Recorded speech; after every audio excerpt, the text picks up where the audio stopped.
Bismillahirrahmanirrahim. Assalamualaikum warahmatullahi wabarakatuh. Pertama mohon maaf, ana duduk di atas ini. Ada yang lebih tua. Alhamdulillah, segala puji bagi Allah Azza wa Jal, karena memang hanya Allah yang pantas untuk dipuja dan dipuji. Sehingga setiap sholat tidak sah sholat hamba tanpa mengatakan Alhamdulillahi Rabbil Alamin. Ketika dia berlepas diri dari segala keindahan dia, keberhasilan dia, pekerjaan dia, kemudian dia menisbatkan semua pujian itu hanya milik Allah Subhanahu wa ta'ala. Allahumma salli wa sallim ala sayyidina Muhammadin wa ala alihi wa ashabihi ajma'in. Ya Allah, semoga salawat dan salam senantiasa tercurahkan untuk hamba kekasih-Mu, untuk baginda Nabi kita Muhammad sallallahu alaihi wasallam, yang lewat jalan beliau kita jadi kenal sama Allah Azza wa Jalla. Yang kita tahu sebelum diutusnya Nabi Muhammad sallallahu alaihi wasallam, masyarakat jahiliyah menyembah berhala. Mereka tidak menghormati wanita, bahkan bayi-bayi wanita dikuburkan hidup-hidup. Istri ayah dinikahin oleh putranya sendiri.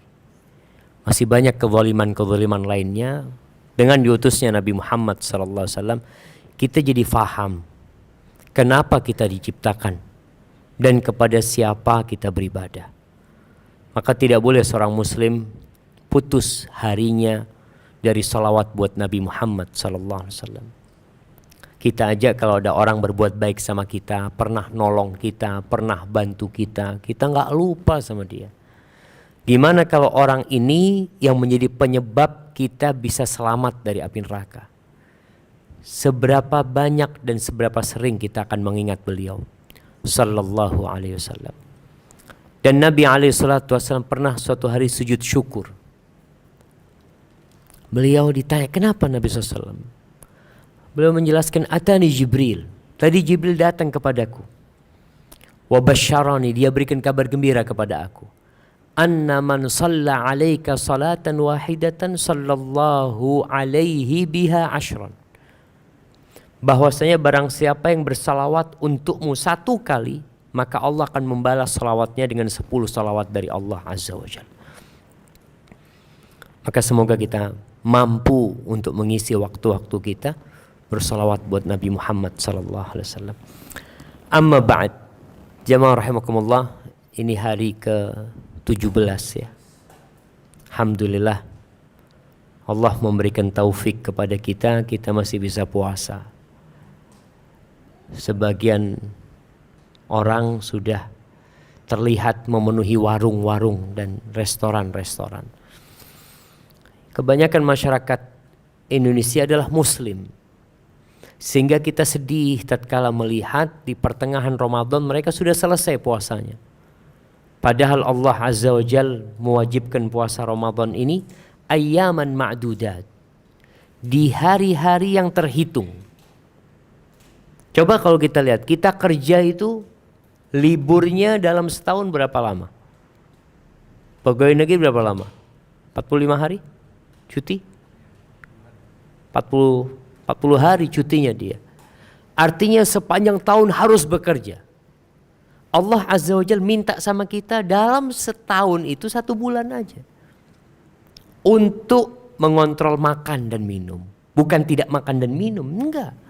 Kita masih boleh makan, masih boleh minum, hanya waktunya yang terbatas. Maka semoga Allah memberikan kekuatan kepada kita untuk menyempurnakan ibadah puasa kita. Orang yang puasa itu punya 2 kebahagiaan. Yang pertama, farhatun inda fitri, kebahagiaan tatkala berbuka. Kita tuh biasanya kalau siang habis zuhur masih berat puasa. Tapi kalau sudah habis asar ini mulai bahagia. Apalagi kalau melihat piring mulai disusun, alhamdulillah ini udah. Anak ngelihat piring aja belum ada isinya udah seneng gitu kan. Karena apa? Karena kita akan berbuka, akan selesai penderitaan kita, kalau kita sebut itu penderitaan, itu akan bahagia. Kebahagiaan yang kedua adalah kebahagiaan yang abadi, yaitu kebahagiaan tatkala berjumpa dengan Allah Azza wa Jalla. Kita ini tiap hari mengatakan Allahu Akbar. Kita mau makan baca Bismillah, mau tidur baca Bismillah, bangun tidur baca Alhamdulillah. Kita ini nggak pernah berjumpa sama Allah Subhanahu wa Ta'ala, tapi kita yakin dengan keberadaan Allah. Suatu saat nanti orang yang berpuasa kelak akan berjumpa dengan Allah dan Allah akan ridha sama dia. Jamaah rahimakumullah, sore hari ini Ana ingin membahas satu hal yang semoga bermanfaat buat kita, tentang tanda-tanda orang baik. Banyak di antara kita ini yang merasa sudah baik. Apa ukurannya? Ya dia punya standar sendiri. Fulan, anak baik karena. Kadangkala kita menilai orang, fulan ini baik. Terus kamu tahu dia orang baik dari mana? Masya Allah. Dia itu suka membantu tetangganya. Masya Allah. Cuma dia nggak sholat. Baik nggak jamaah? Orang suka membantu tetangganya, tapi dia tidak sholat. Mungkin secara sosial kita melihat dia orang baik. Sejatinya dia orang yang sedang pura-pura baik. Kenapa? Kewajiban dia sholat tidak dia laksanakan. Artinya Allah yang berbuat baik sama dia, Allah yang ngasih jantung sama dia, Allah yang ngasih ginjal sama dia. Itu Allah yang kasih, Allah yang ngasih paru-paru sama dia. Semuanya itu dari Allah. Dia itu disuruh sholat nggak mau, tapi sama tetangganya bisa baik. Berarti dia riya kemungkinan besarnya. Dia berharap pujian dari tetangganya. Dia ingin sanjungan dari orang lain. Sehingga pernah Aisyah bertanya tentang Ibn Jad'an. Ibnu Jad'an ini salah satu tokoh dari kaum musyrikin yang sangat baik, tapi musyrik. Bahkan kalau ada tamu, dia itu bukan potong satu ekor kambing. Untuk satu tamu dia potong satu ekor onta. Bahkan kadang-kala dia itu potong puluhan ekor onta hanya untuk dibagikan kepada binatang buas. Jadi baiknya itu bukan hanya kepada manusia.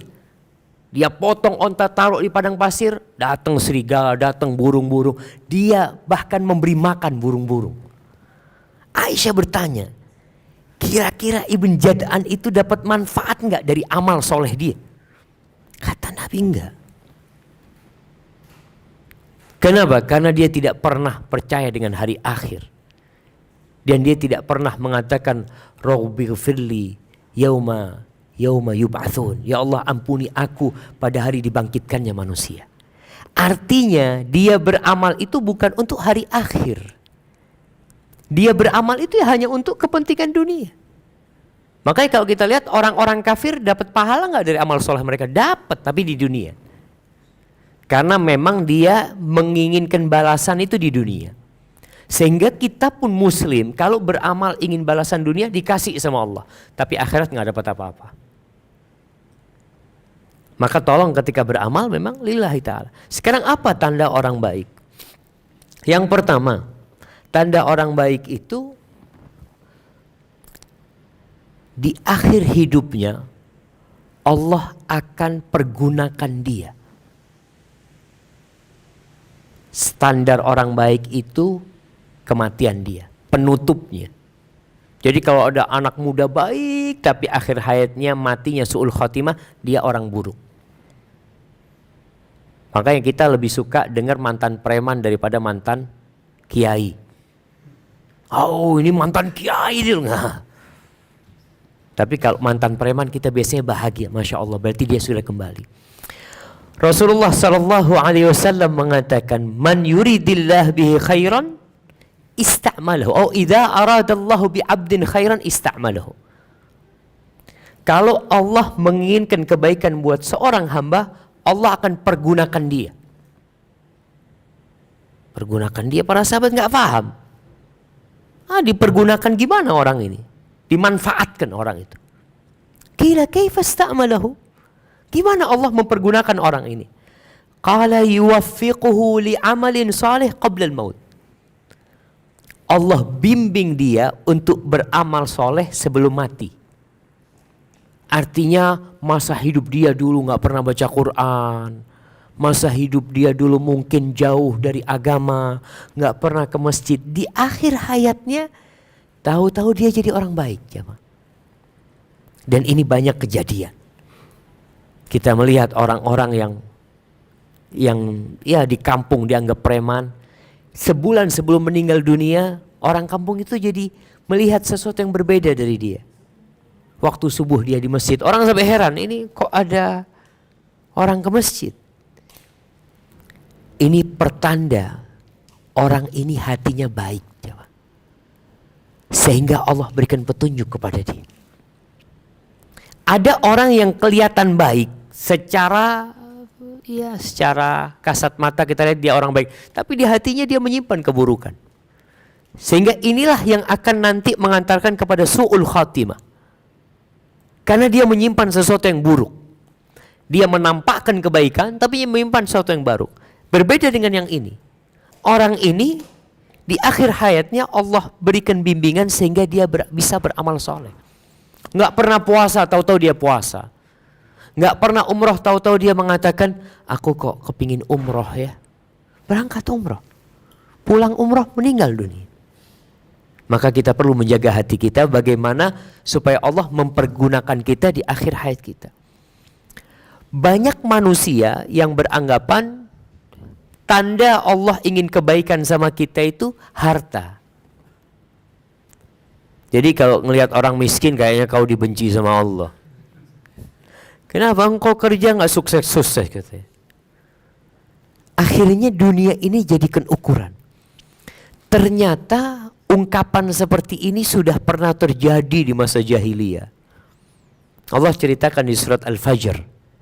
Allah mengatakan fa'ammal insanu idza mabtalahu rabbuhu fa'akramahu wa na'amahu fayaqul rabbi akraman. Manusia ini orang yang gak beriman, kalau Allah kasih balaknya itu berupa harta, balaknya itu berupa jabatan. Allah muliakan orang ini, Allah hormati sehingga di masyarakat itu dihargain orang ini. Manusia itu mengatakan Rabbi akraman, oh Tuhanku menghormati aku, Tuhanku lagi suka sama aku. Buktinya apa? Usahaku selalu sukses. Aku ingin apa, aku bisa dapatkan. Dia berpandangan itu sebagai tanda kecintaan Allah kepada hambanya. Wa amma idza mabtalahu faqadara alaihi rizqa fayaqulu rabbi ahanan. Sebaliknya kalau orang ini dikasih balak sama Allah, rizkinya dipersempit, susah cari pekerjaan, bangkrut dalam usahanya, sakit-sakitan badannya, dia katakan aduh Tuhanku menghinakan aku. Allah katakan kalla, sekali-kali bukan itu ukuran Allah ingin baik sama kita.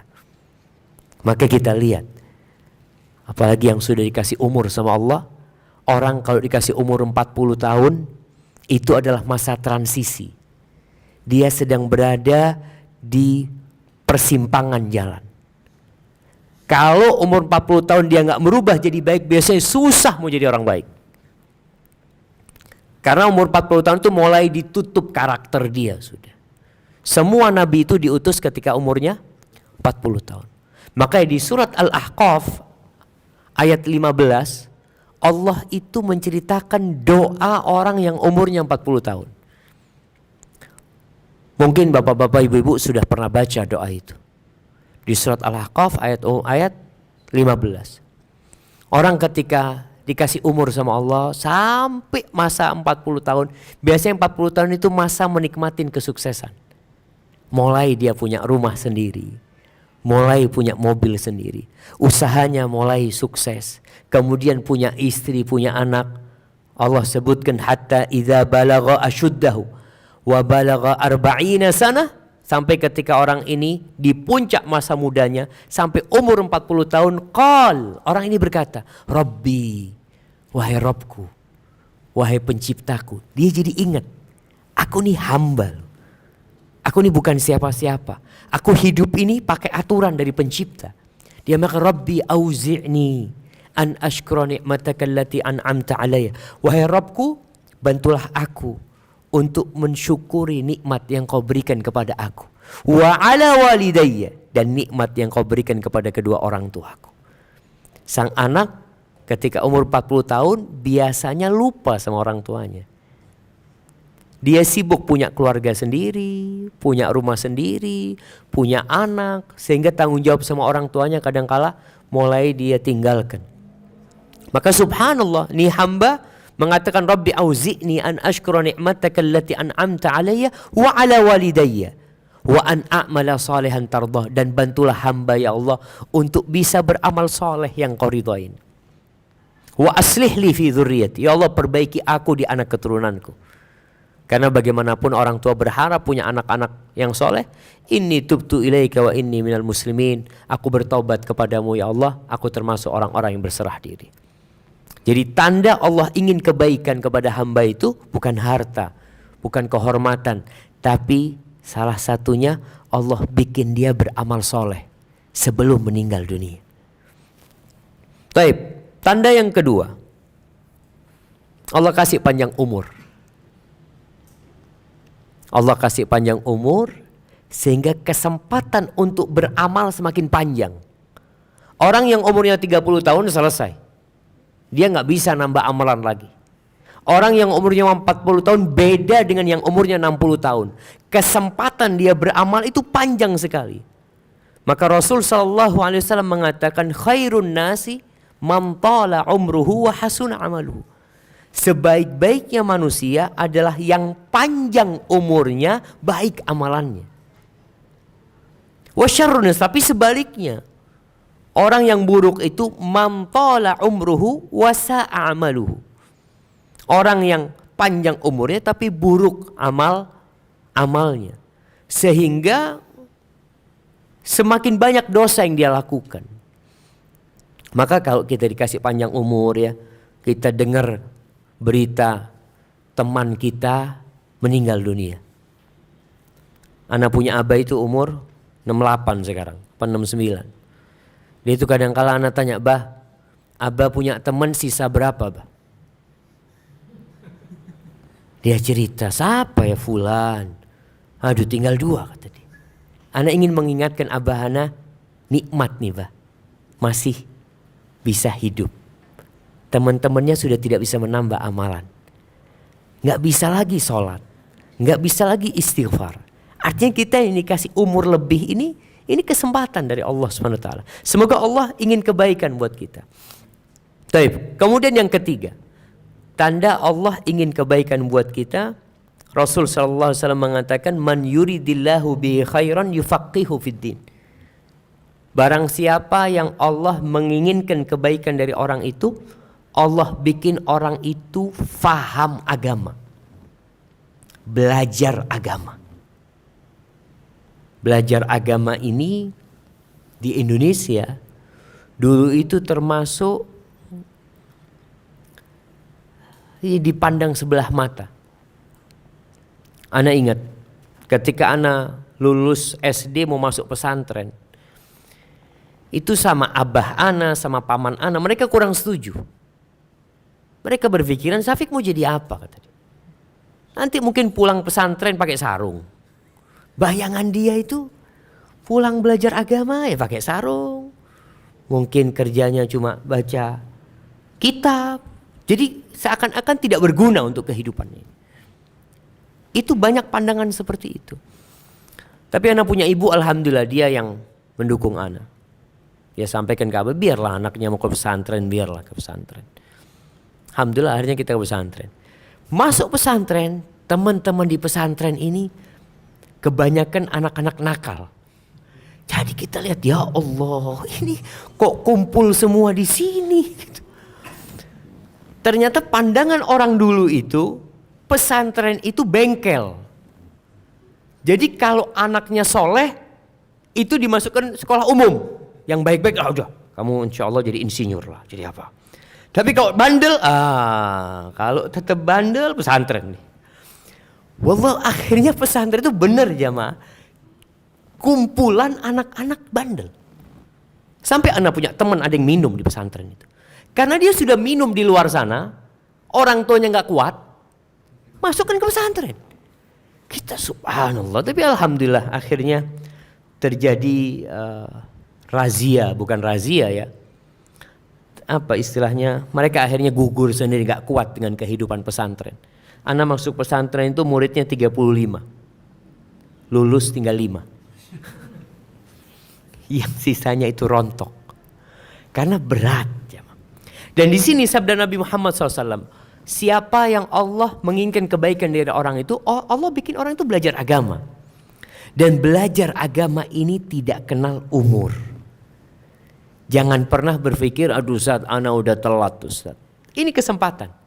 Kalau ternyata Allah nggak bikin kita punya keinginan belajar agama, itu tanda Allah nggak ingin kebaikan buat kita. Coba bapak-bapak, ibu-ibu tanya sama dirinya. Selama hidupnya, berapa kali dia bertanya tentang urusan agama? Urusan agama ini bekal dia untuk mati nantinya. Berapa kali? 10 kali, 20 kali, 30 kali. Sebagian umat Islam itu nggak pernah tanya tentang agama.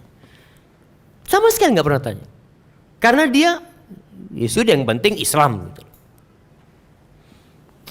Ana ngajar di STD Imam Syafi'i Jember, di kampus itu. Sejak tahun kemarin ana berlakukan mahasiswa yang tidak tanya selama 1 semester, ana kurangi nilainya 5. Ana ngatakan antum ngapain di kelas selama 16 pertemuan nggak tanya. Ini pertanda antum kurang peduli dengan agama antum. Kadang-kadang sebagian memang datang hanya untuk menyimak, dosen keluar ngobrol. Nanti pekan depan datang lagi. Kita harus tanya. Allah mengatakan fas'alu ahla dzikri in kuntum la ta'lamun. Kalau enggak ngerti tanya kepada orang yang berilmu. Maka berusaha kita untuk belajar agama. Sekali lagi tidak ada istilah telat. Bahkan kalau kita bicara pelajaran agama ini, yang paling mulia adalah Al-Qur'anul Karim. Kata Rasul sallallahu alaihi wasallam, khairukum man ta'allama al-Qur'an wa 'allamahu. Orang yang terbaik di antara kalian adalah yang belajar Al-Quran dan mengajarkannya. Di Madinah ada seorang wanita karir dia. Setelah pensiun umur 60 tahun dia baru sadar. Ternyata dia nggak punya ilmu agama. Akhirnya dia masuk ke tahfidz Al-Quran. Dia paling tua. Masuk. Tapi dia tahu bentar lagi umur dia mungkin selesai. Dan derajat di surga itu bukan pakai harta, tapi pakai bacaan Al-Quranul Karim, pakai hafalan Quran. Yuqalu li sahibil Quran, akan dikatakan kepada orang yang hafal Quran, iqra wartaqi, engkau silahkan baca, derajatmu akan naik. Warattil kama kunta turattil fid dunya, engkau baca dengan tartil sebagaimana engkau mentartilkan dunia di dunia. Fa inna manzilataka inda akhir ayatin taqra'uha. Kata Nabi SAW, dikatakan kepada yang hafal Quran ini, kedudukanmu itu akan berada di akhir ayat yang kau baca. Kalau kita hafalannya cuma trikul, qul huwallahu ahad, sampai qul huwallahu binas, berhenti derajatnya, nggak naik lagi. Wanita ini akhirnya masuk ke tahfidz Quran. Subhanallah, 3 tahun hafal Quran. Allah itu mengatakan walaqad yassarnal Qur'ana lidzikr fahal min muddakir. Kata Allah, kami ini benar-benar telah memudahkan Al-Quran untuk diingat. Tapi adakah orang yang mau mengingat? Di muka bumi ini nggak ada kitab yang dihafal seperti Al-Quranul Karim. Antum kalau lihat orang-orang Nasara umpamanya, nggak ada anak-anak kecil mereka menghafalkan Alkitab. Jangan itu, ustadznya pun nggak hafal Alkitab. Tapi dalam Islam, Masya Allah, kita bisa mendengarkan anak-anak umur 7 tahun, 9 tahun, 10 tahun hafal Al-Quranul Karim. Jadi nggak ada alasan jamaah kita untuk tidak berusaha menghafal Al-Quranul Karim. Kalau ada istilah, aduh Ustaz mungkin sudah tua ya, sudah susah hafalannya, kita yakin Allah mengatakan telah memudahkan. Paling tidak, tadi kita ngaji, paling tidak hafalan Quran kita ini sesuai dengan umur kita. Sesuai dengan umur kita. Artinya kalau umur kita 30 tahun berarti 30 surat. 1 tahun 1 surat jamaah. Apa berat? Masa berat 1 tahun 1 surat? Juz amma itu 37 surat. Juz amma. Berarti yang umur 40 tahun ini selesai juz amma sudah. Jangan ditanya. Karena namun kita kadangkala nggak tertarik jamaah. Masalahnya itu tidak ada ketertarikan. Kita kalau sudah tertarik sama sesuatu, kayak yang suka naik sepeda nih, 400 kilo naik sepeda, anak kadangkala ya Allah ya, dikasih mobil, kasih apa, naik sepeda. Tapi kenapa? Karena ada kesukaan, ada cinta. Begitu pula orang yang cinta sama Al-Quranul Karim, 30 juz dia makan. Maka kadang-kadang kita, ya Allah. Dulu anak di Madinah punya teman dari Itali.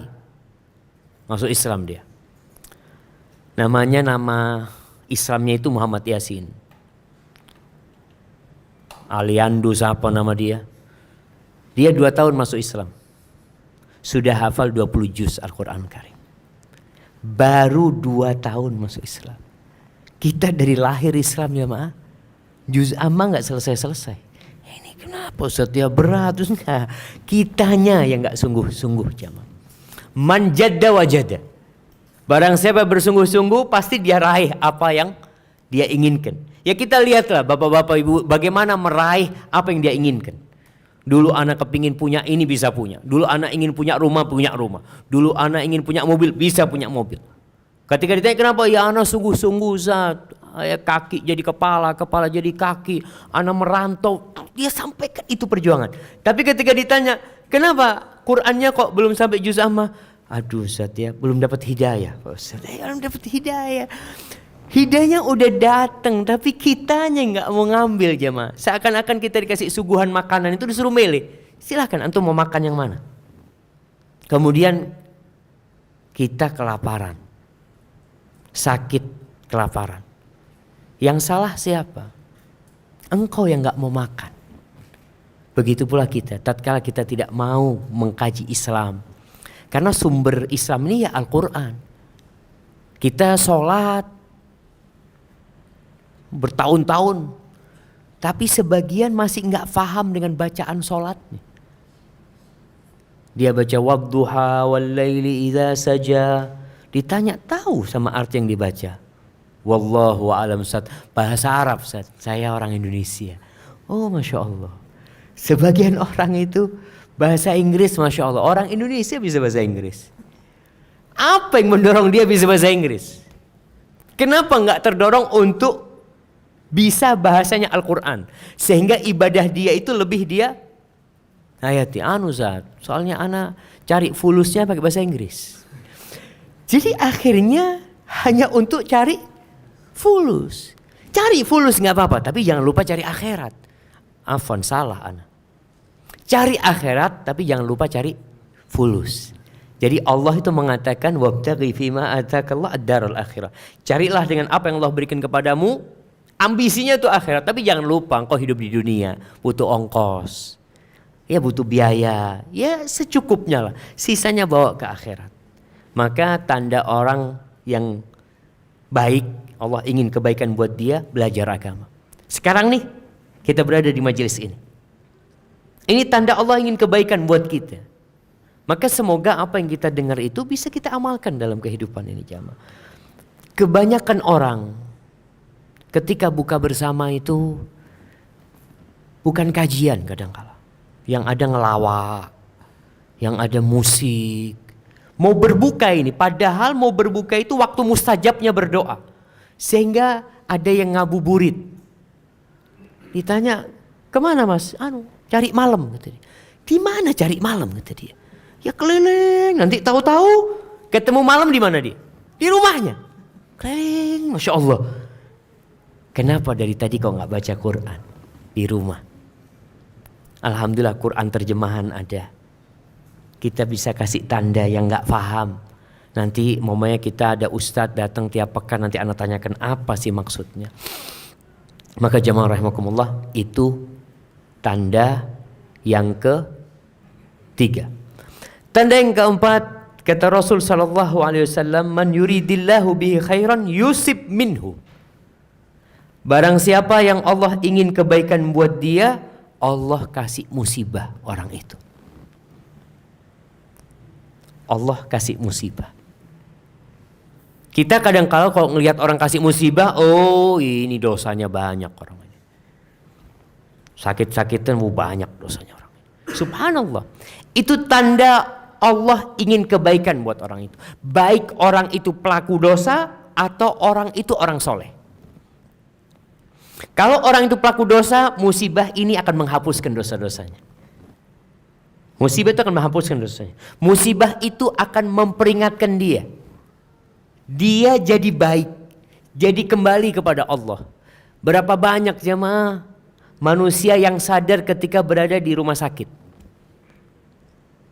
Ketika dia dengar azan, ya Allah, sholat ya Allah. Kamu waktu sehat gak ke masjid? Kata dia, ya itu sekarang kok kepingin ke masjid Ustaz. Berarti kan musibah itu tanda Allah ingin kebaikan waktu itu. Ketika anak ke Palu, di tempat yang likuifaksi. Nah, itu berteman dengan seorang yang sepuh, yang rumahnya tepat di depan tempat yang ambles itu. Dia cerita, waktu kejadian itu Ustaz, ana lagi sholat di masjid kata dia. Dengar suara menakutkan Ustaz. Tanah itu tahu-tahu ambles. Ana lari. Istri ana teriak-teriak. Nangis. Anak-anak termasuk meninggal dunia Ustaz. Ana tanya sama bapak itu, Pak, setelah kejadian ini Pak, bagaimana kondisi masjid? Rame Pak Ustaz. Rame. Tetangga masjid yang ke masjid jadi ke masjid Ustaz. Masya Allah jemaah. Itu salah satu hikmah. Jadi tanda kalau antum dikasih penyakit ya, kadangkala ya mungkin bapak nggak bisa dibawa lagi, berasa ya. Ana lihat ana punya abah sendiri, kalau bangun itu berat sudah ya. Masya Allah. Itu adalah tanda Allah ingin kebaikan buat kita. Sehingga kita jadi mengingat nikmat yang Allah berikan kepada kita. Tapi syaratnya harus menerima dengan takdir Allah Subhanahu wa taala. Bagaimana cara supaya kita menerima musibah yang menimpa kita ini? Menghitung masa sehat sama masa sakit. Hitung antum sekarang. Antum sakit baru berapa tahun? Kadangkala baru 2 tahun, lupa 40 tahun hidup sehat. Ngeluh terus, ya Allah sakit ini. Antum 60 tahun kakinya bisa dipakai enak. Makanya Nabi Ayub alaihissalam, ada sebuah athar yang menceritakan ketika istrinya mengatakan kepada Nabi Ayub alaihissalam, ya Ayub, engkau gak minta sama Allah supaya diangkat balakmu. Nabi Ayub itu dikasih penyakit jamaah, bukan yang hanya menimbulkan rasa sakit di tubuhnya, tapi menyebabkan orang lain itu jijik sama beliau. Orang kalau dikasih penyakit kulit ya, aduh, orang itu nggak mau mendekat sampai ditinggalkan. Anak-anaknya meninggal dunia, hartanya habis. Istrinya itu maksa kepada suaminya supaya berdoa. Dia kan nabi, mintalah sama Allah supaya diangkat balanya. Ditanya sama Nabi Ayub, berapa lama kita hidup sehat, seneng? Kata istrinya 70 tahun. Siap. Umur orang dulu panjang-panjang. Terus berapa lama kita kena bala ini? Ada riwayat mengatakan 18 tahun. Kata Nabi Ayub, aku akan berdoa kalau masa sakitku sama dengan masa sehatku. Baru aku akan berdoa. Artinya kita ini kurang bersyukur. Merasa seakan-akan sakit, terus enggak, kau senang gitu loh. Tapi akhirnya Nabi Ayub berdoa. Ketika ada omongan penyakit Nabi Ayub itu karena dosa, ini udah gak bener. Itu setan sudah mulai mengompori sehingga risalah Nabi Ayub untuk berdakwah gak bisa disampaikan. Karena orang akan mengklaim ini pelaku dosa gitu. Nabi Ayub berdoa langsung Allah sembuhkan jemaah. Allah keluarkan mata air, Nabi Ayub mandi, sembuh total Nabi Ayub alaihissalam. Artinya Allah kalau mau kasih kesembuhan sama kita itu bisa. Nabi kita Muhammad SAW, bagaimana ketika beliau mau meninggal dunia? Apakah beliau dalam kondisi sehat ya, tidur lalu meninggal dunia? Nabi SAW itu 10 hari sakit parah. Bahkan sebagian sahabat Nabi ketika membesuk Rasul SAW itu, ketika megang selimutnya, panasnya itu di atas selimutnya. Sampai sahabat itu mengatakan, ya Rasulullah, innaka tu'aku wa'kan syadidan. Sakitmu kok parah sekali. Wahai Nabi Muhammad SAW. Apa kata Rasul SAW? Naam. Inni u'aku wa'kar rajulaini minkum. Sakitku ini sakitnya 2 orang di antara kalian.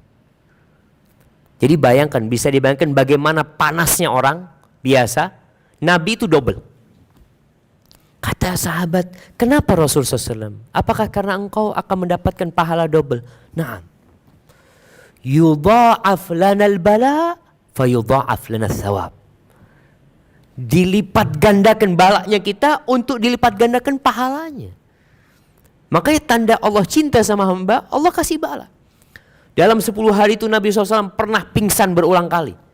Beliau pernah bertanya, asollan nas, orang-orang sudah sholat? Belum Rasulullah, mereka nunggu engkau. Kata Nabi, kumpulkan air, kata dia, dari 7 kendi. Beliau mau mandi. Setelah mandi, beliau merasa seger. Beliau berdiri, pingsan lagi. Sampai 3 kali Nabi tanya, asollan nas, orang udah sholat? Belum Rasul SAW, mereka nunggu engkau. Nabi udah gak kuat. Falyusalli bihim Abu Bakar, suruh Abu Bakar sholat jadi imam. Aku sudah gak kuat. Jadi parah sekali sakitnya Nabi Muhammad SAW. Bahkan Rasul SAW mengatakan, asyaddun nasi balaan al-anbiya. Orang yang paling berat balaknya itu para nabi. Bukan perampok, bukan koruptor, bukan maling, bukan. Para nabi. Kenapa jamaah? Karena Allah ingin memberikan balasan buat nabi itu yang tanpa hisab. Di surga itu ada derajat buat orang-orang yang bersyukur. Ada derajat buat orang-orang yang bersabar. Allah menggabungkan buat para nabi itu derajat sabar dan syukur. Nabi Sulaiman itu pernah dikasih bala. Kerajaannya hilang. Bayangkan istri-istrinya itu ya sudah bersama setan.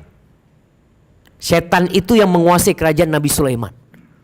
Pernah itu terjadi beberapa lama. Setan ini bisa melakukan segala-galanya, cuma satu yang tidak bisa lakukan setan. Tidak bisa menghubungi istri-istri Nabi Sulaiman. Itu berbulan-bulan jemaah, atau 40 hari atau lebih dari itu ceritanya. Dikasih bala, akhirnya dikasih kerajaan yang tidak ada saingan kerajaan Nabi Sulaiman. Tapi dikasih bala. Nabi Musa alaihissalam, apa enggak dikasih bala sama Allah Azza wa Jalla? Bagaimana dia melarikan diri dari Fir'aun, jadi penggembala kambing 10 tahun. Kemudian sampai ke Mesir lagi, dikasih bala dalam dakwahnya. Terus seperti itu. Nabi Isa alaihissalam dikejar-kejar, mau dibunuh oleh orang-orang Yahudi. Nabi Zakaria ini Masya Allah, lihat balaknya Nabi Zakaria. Bertahun-tahun gak punya anak. Minta anak. Dikasih anak. Kasih anak namanya Yahya. Nama Yahya ini nama pertama buat manusia di muka bumi ini. Namanya Nabi Yahya. Apa yang terjadi? Allah kasih ujian buat Nabi Zakaria. Nabi Zakaria melihat kepala anaknya itu disembelih. Bapak melihat anak semata wayangnya itu, tubuhnya tanpa kepala. Kepalanya dihadiahkan kepada seorang pelacur. Nabi. Makanya kita yang dapat bala ini hendaklah pertama bersabar. Kalau bisa naik kepada ketingkatan ridho. Kalau bisa naik lagi syukur. Kapan kita bisa bersyukur dengan bala yang kita terima? tatkala kita memandang ke alam akhirat sana pahala yang Allah sediakan buat orang-orang yang bersabar. Tatkala kita memandang hikmah dari penyakit ini, kita akan bersyukur. Tatkala kita melihat ternyata ada orang yang lebih parah dari ana. Sehingga tatkala kita melihat ada orang yang, Allahu Akbar, ana kemarin ke rumah sakit itu masuk ke tempat orang-orang yang koma. Rata-rata gara-gara tabrakan. Ada yang tempurung kepalanya harus dibuka, ya. Ada yang sampai ngorok, macam-macam. Lihat ya Allah ya. Ketika itu kita merasa ternyata sakitku ini tidak seberapa. Maka ingat, tanda orang yang diinginkan kebaikan buat dia adalah dikasih bala, dikasih musibah. Kalau orang dikasih bala sama Allah, kemudian dia tidak sadar, tidak kembali kepada Allah Subhanahu wa taala, apa yang akan terjadi? Ada orang yang bertanya kepada Nabi Muhammad SAW tentang manusia yang berbuat dosa, nikmat terus Allah kasihkan kepada dia. Kok nggak dikasih bala gitu loh? Itu disebut istidraj. Kata Nabi Muhammad SAW, "Idza ra'aitallah yu'til 'abda 'ala ma'asihi ma yuhib, fa'lam annahu istidraj." Kalau kita melihat orang penipu, ya, perampok, kok hidupnya nyaman gitu ya, nggak dikasih bala, maka ketahuilah itu istidraj. Lalu Nabi Muhammad SAW membacakan firman Allah, "Falamma nasu ma dzukiru bihi, fatahna 'alaihim abwaba kulli syai', hatta idza farihu bima utu, akhadnahum baghtah fa idza hum mublisun." Orang ini semua dikasih bala. Fir'aun dikasih bala sama Allah. Balanya begitu menakutkan. Itu air di semua negeri itu darah. Mau minum keluarnya darah. Tempat makan isinya kodok semuanya. Kemudian dikirim kepada mereka belalang. Bukan hanya memakan pertanian mereka, daun pintu dimakan sama belalang. Benar-benar dikasih bala. Akhirnya Fir'aun mengatakan kepada Musa AS, "Ya Musa, ulana rabbak." Tolong mintakan sama Allah dibukakan bala ini. Kalau dibukakan bala ini aku akan tobat, aku akan kembali kepada Allah SWT. Tapi ketika diangkat bala itu, ternyata dia tetap dalam kemaksiatan. Di situ Allah mengatakan, "Falamma nasu ma dzikru bihi." Ketika orang-orang itu lupa, sudah dikasih peringatan, ya, kasih peringatan ini dan itu, tetap dia lupa.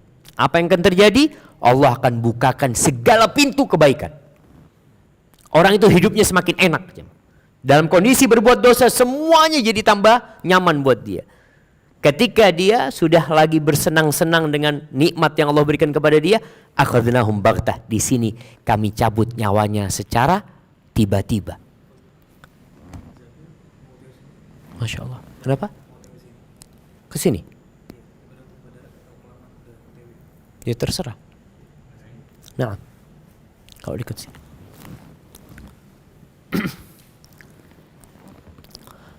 Ketika dia sudah lagi senang dengan hartanya, dengan jabatannya, dengan kedudukannya, akhadnahum baghtah. Allah cabut nyawanya secara tiba-tiba. Fa idzahum mublisun. Ketika itu mereka putus asa, nggak ada harapan untuk diampuni. Makanya Anda berpikir kalau ada koruptor yang ditangkap KPK kemudian masuk penjara, itu nikmat. Karena di sana dia bisa tobat gitu, masih ada kesempatan. Tapi kalau ternyata dia nggak ada yang nangkep sampai mati dalam kondisi berbuat dosa, itu bala buat dia jemaah. Nggak sempat dia kembali kepada Allah Azza wa Jalla. Kemudian di antara tanda kecintaan Allah kepada hambanya, idza aradallahu bi ahli baitin khairan adkhala alaihimur rifqah. Kalau Allah ingin kebaikan buat keluarga, Allah akan masukkan ke dalam mereka itu kelemah lembutan. Jadi kalau keluarga itu, ya suami ramah sama istrinya, istri ramah menghargai suaminya, nggak pernah ada keributan, nggak ada piring yang pecah, insya Allah itu tanda Allah ingin kebaikan. Jadi orangnya dalam rumah itu nggak kasar. Karena tanda orang baik itu jemaah bukan di luar rumah. Ada orang yang di luar rumah Masya Allah, sama kolega-kolega bisnisnya selalu tersenyum. Tapi kalau masuk rumah jadi cemberut, jadi marah-marah terus. Rasulullah SAW mengatakan, khairukum li ahli. Orang yang terbaik di antara kalian adalah yang paling baik sama siapa? Sama istrinya, sama keluarganya, bukan sama orang lain. Makanya kalau mau tahu orang baik itu tanya sama istrinya aja. Fulan nih baik enggak? Kalau antum lihat ana di sini mungkin antum, oh masya Allah Ustadz baik. Coba tanya sama istri. Mungkin istri mengatakan, aduh ya gitulah pinter ngomong kayaknya dia. Mungkin dia seperti itu. Karena lisan ini bisa berdusta. Tapi istri kita itu 24 jam bersama kita. Kita itu bisa pakai topeng di luar jemaah. Kita bisa bergonta-ganti wajah kita di luar. Tapi dalam rumah akan tersingkap siapa sebenarnya kita. Maka kalau Allah ingin kebaikan buat satu keluarga, Allah turunkan di mereka itu kelemah lembutan. Jadi lembut sama pembantu. Nah ini juga. Kalau ingin tahu orang baik itu tanya sama istri atau tanya sama pembantunya.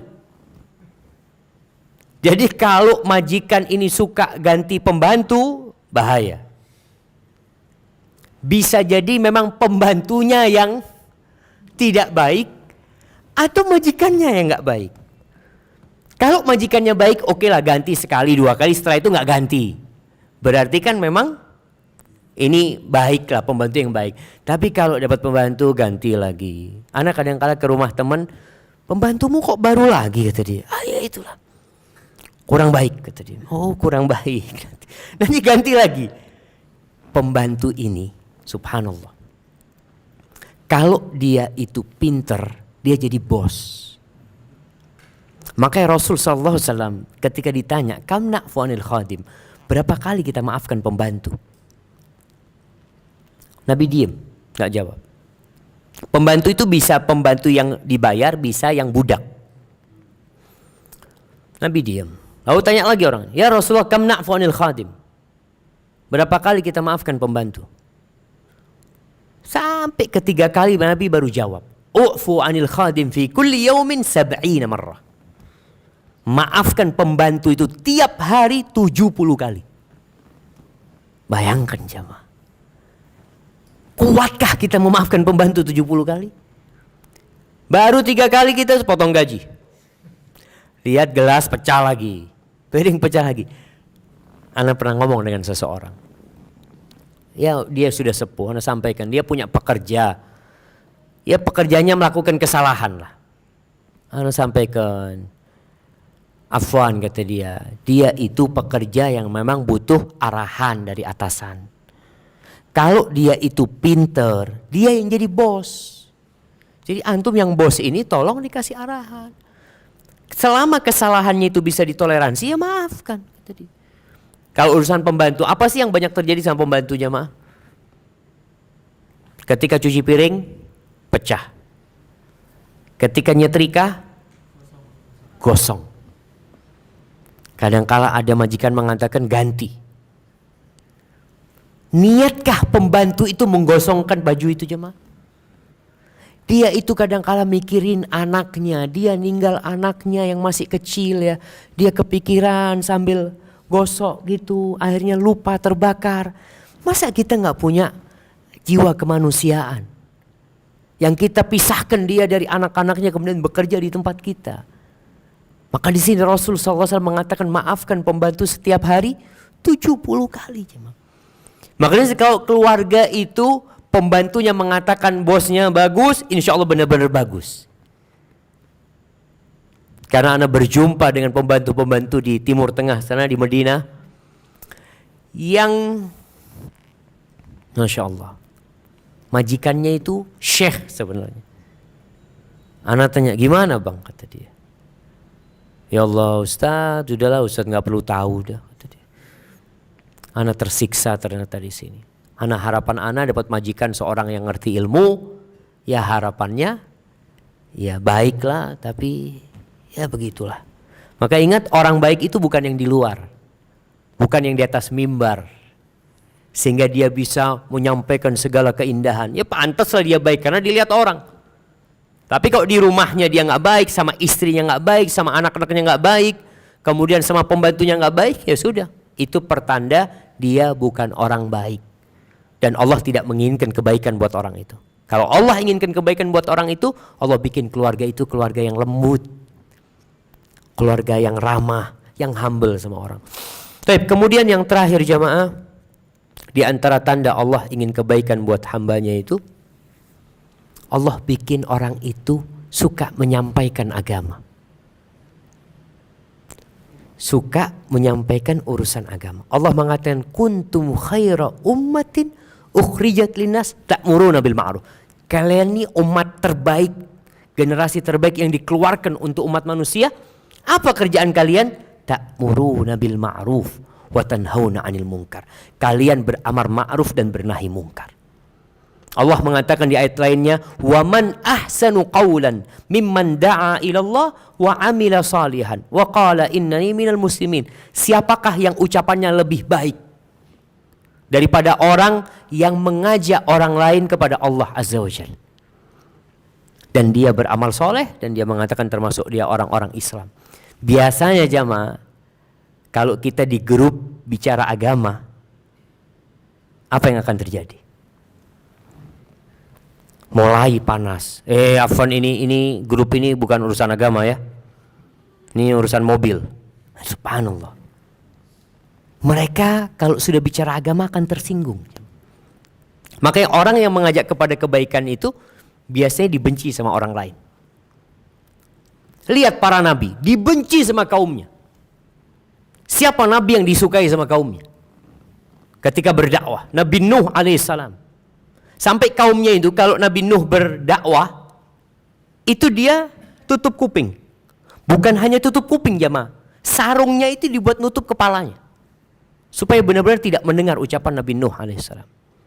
Kemudian Nabi Ibrahim alaihissalam dibakar sama kaumnya. Apa sih yang dikerjakan Nabi Ibrahim? Mengajak mereka kepada Allah Azza wa Jalla, dibakar sama kaumnya. Kemudian Nabi Hud, Nabi Soleh, kaumnya minta mukjizat. Kaumnya itu bisa memahat batu-batu sebagai rumah mereka, tempat tinggal mereka. Mereka minta mukjizat, dikasih mukjizat, batu bisa mengeluarkan onta. Apa yang terjadi sama kaumnya? Disembelih itu onta. Dan mau dibunuh Nabi Saleh alaihissalam. Artinya kalau kita sudah mau jadi orang yang baiknya sudah lebih. Tadi kita bicara mungkin baik untuk diri sendiri.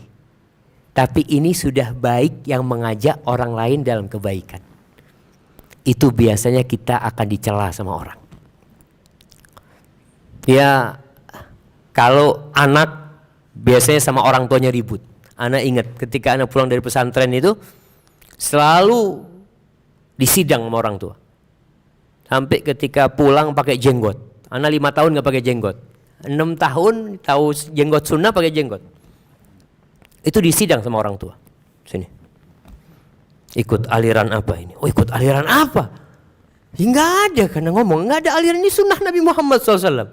Loh, itu ustadz nggak ada pakai jenggot. Kita memang repot ketika dalilnya itu ustadz. Ya memang ustadz dulu memang nggak pakai jenggot. Karena ngomong, ya mungkin dia nggak tahu. Masa ente lebih tahu dari dia? Biasanya kalau yang muda ini menyampaikan, apa kata orang kampung? Aduh, kencing belum lurus sudah bicara agama. Memang berat ya. Rasul SAW sendiri ketika beliau berdakwah, apa kata orang-orang di kampungnya? Kok bisa engkau yang jadi Rasul gitu loh? Apa nggak ada orang lain? Gitu. Sampai seperti itu. Maka tatkala kita menyampaikan agama Allah ini, mulai jadi orang baik yang levelnya sudah di atas rata-rata. Orang yang sholat 5 waktu baik. Biasanya orang sholat 5 waktu itu nggak ada yang benci sama dia. Tapi kalau orang 5 waktu, sholat 5 waktu, kemudian ngajak orang lain sholat, itu biasanya dibenci sudah. Udahlah, urusanku. Mulai orang-orang nggak suka di kantor, kadang-kala mereka sudah mulai nggak suka dengan orang yang suka mengajak kepada kebaikan, padahal dialah orang terbaik di sisi Allah Azza wa Jalla. Karena dia sedang melaksanakan profesinya para nabi. Nabi itu apa tugasnya? Menyampaikan. Maka mau tidak mau kita dituntut untuk bersabar. kalau mau jadi orang yang paling baik. Hadza wallahu a'lam bishawab, itu yang bisa Anda sampaikan. Kurang lebihnya Anda mohon maaf. Mungkin kita masuk ke sesi tanya jawab. Kalau ada yang ingin ditanyakan, tafadhalu jamaah.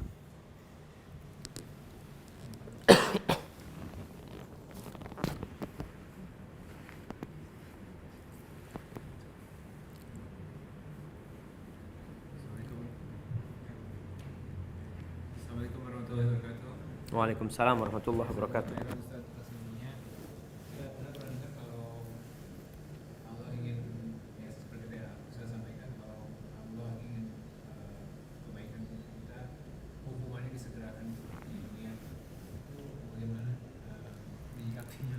Nah, subhanallah jemaah.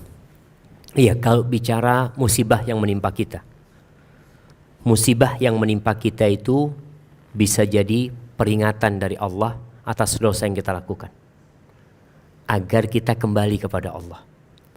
Yang kedua, bisa jadi azab buat orang tersebut. Ketika disegerakan azab di dunia, di akhirat dia tidak akan diazab. Tapi azab itu akan menjadi penghapus dosa kalau dia bersabar. Karena ada orang yang tidak bersabar. Bahkan dia merasa, aku ini sudah baik, tapi kenapa masih banyak musibah? Padahal dia lupa, kalau dia orang baik semakin banyak musibah yang akan nimpa dia. Seharusnya iya. Tadi sudah kita sampaikan bahwasanya, barang siapa yang Allah ingin kebaikan buat dia, Allah akan kasih bala dia. Bahkan orang yang paling berat balanya itu siapa? Para nabi. Para nabi balanya. Tapi untuk orang soleh, bala itu selain menghapuskan dosa adalah untuk mengangkat derajatnya tadi. Apa kata Nabi Muhammad SAW? Wa ma yazalul bala'u bil abdi. Ada bala itu yang nempel sama hamba. Ada orang yang dikasih penyakit itu sampai mati. Artinya penyakit itu tidak diangkat. Hatta yamshiya 'alal ardi wa laysa 'alaihi khati'ah. Sampai dia berjalan di muka bumi ini dosanya itu habis. Jadi orang yang dikasih sakit ya, ada orang yang mungkin kena stroke ya. Kemudian dia bertahun-tahun dia sabar menghadapi stroke-nya. Itu semua penghapusan dosa buat dia. Sehingga nanti di akhirat ketika pembagian pahala, itu orang-orang yang hidupnya sehat, yang hidupnya senantiasa selamat dari bala ya. Pada hari kiamat dia akan menyesal ketika melihat Allah berbagi pahala buat orang-orang yang kena bala. Kata Nabi SAW, yawadduna anna juludahum law anna juludahum quridat bil maqarid. Mereka berharap kalau kulit mereka itu digunting-gunting sama gunting besi supaya bisa dapat pahala mereka. Karena beda pahala orang bersyukur dengan pahala orang bersabar. Beda. Artinya orang kalau bersyukur kan memang seneng dia. Tapi orang bala ini menderita, dia sakit gitu. Maka di sini dibedakan pahala buat mereka. Sehingga kita yang kena bala, ya jangan berharap bala. Nggak boleh kita berharap bala. Nggak boleh. Karena bala itu akan datang. Nggak usah antum harap dia datang. Makanya kita disuruh minta supaya dijauhkan. Pernah suatu hari Nabi Muhammad SAW membesuk seorang sahabat yang sakit parah. Kritis kondisinya dia. Tubuhnya udah habis dagingnya.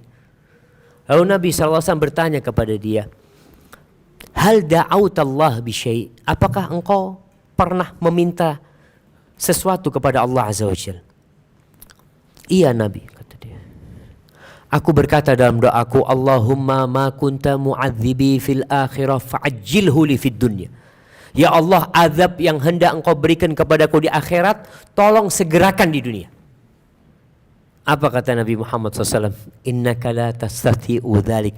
Enggak akan mungkin kau bisa menahan azab Allah Azza wa Jalla. Tak mungkin. Halla sa'altallah al-afiyah. Kenapa engkau tidak minta kesembuhan sama Allah? Halla qulta Allahumma atina fid dunya hasanah wa fil akhirati hasanah wa qina adzabannar.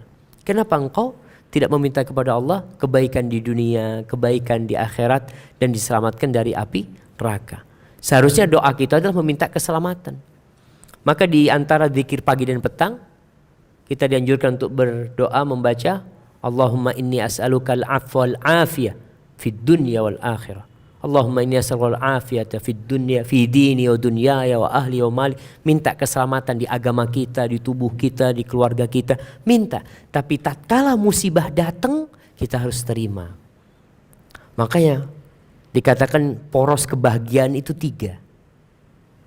Bersyukur, bersabar, beristighfar. Karena kita tidak pernah lepas dari 3 hal ini. Dan di bulan Ramadan ini kita berada di 3 hal ini. Kita sekarang merasakan lapar. Kita harus bersabar, nahan sabar. Ngelihat makanan enak kita sabar. Nanti ketika berbuka kita merasakan nikmat. Kita dituntut bersyukur. Sehingga orang habis berbuka jangan banyak-banyak bukanya. Salah satu tanda syukur itu adalah sholat. Jadi sholat tarawehnya yang panjang gitu loh. Kita kan kadang-kala memang request sama imamnya. Ini ada orang-orang tua, tolong jangan panjang. Orang tua bisa duduk. Jadi betul jamaah. Jadi orang tua ini ketika sholat gak mampu berdiri silahkan duduk. Dan kalau capek Ustadz, bukan gak mampu tapi capek. Boleh sholat sunnah duduk, boleh. Tapi pahalanya setengah. Setengah yang berdiri. Jadi kalau orang sehat sholatnya duduk boleh. Tapi pahalanya setengah. Seperti itu. Jadi seperti itu kira-kira. Artinya kita tetap berdoa minta afiah. Allah segerakan adab itu buat kita dengan harapan kita itu kembali kepada Allah. Semakin banyak ketaatannya, dosanya dihapuskan. Hadza wallahu a'lam bissawab.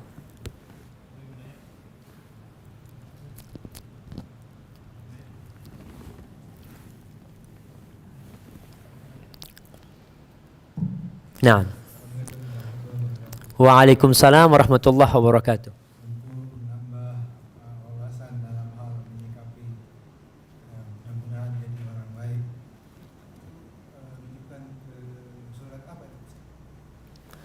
Masya Allah. Yang pertama rujukannya itu ke surat Al-Asri. Surat Al-Asri. Nah, jadi Imam Syafi'i itu mengatakan kalau Allah kalau tidak menurunkan surat kecuali ini, itu sudah cukup. Kata Imam Syafi'i. Coba kita renungkan. Allah mengatakan wal asri. Demi masa atau demi waktu asar. Innal insana lafi khusrin. Semua manusia dalam kerugian. Illal ladzina amanu. Kecuali yang beriman. Apakah beriman cukup? Nggak cukup. Yang kedua wa amilus solihat. Beramal soleh. Di sini tuntutannya kalau kita punya ilmu kita amalkan. Kemudian yang ketiga wa tawasau bil haq. Ini dakwah tadi yang kita sampaikan. Jadi orang yang terbaik adalah yang mengajak orang lain kepada Allah SWT. Yang keempat, watawasau bis sabr, harus sabar menghadapi semuanya. Jadi itu salah satu surat yang kata Imam Syafi'i, "Lau ma anzalallahu hujjatan ala khalqi illa hadhi surah." Kalau Allah tidak menurunkan hujjah kepada makhluknya kecuali surat ini, cukup kata dia. Cuma kan kadang-kala kita baca wal asri karena pendek aja enak. Padahal maknanya dalam sekali surat wal asri itu. Kemudian ada surat-surat lain ya. Kalau kita membaca juz amma. Juz amma itu rata-rata berbincang tentang hari akhir. Rata-rata berbincang tentang surga neraka, tentang kiamat, tentang semua akan hancur. Yang semua itu memotivasi kita untuk jadi orang baik. Karena yang membuat kita termotivasi untuk bekerja itu sejatinya gaji atau keuntungan. Sebagian pedagang itu tahu resikonya besar, tapi dia berdagang karena masih ada resiko atau keuntungan yang dia bayangkan. Di surat itu berbicara tadi tentang kerugian, keuntungan ya. Seperti di surat Al-Fajr juga. Wal Fajri. Itu yang berbicara tentang orang kafir mengukur kebaikan itu dengan dunia. Sedangkan orang beriman tidak gitu. Itu mungkin bisa menjadi rujukan untuk dikaji ya. Hadza wallahu a'lam bissawab.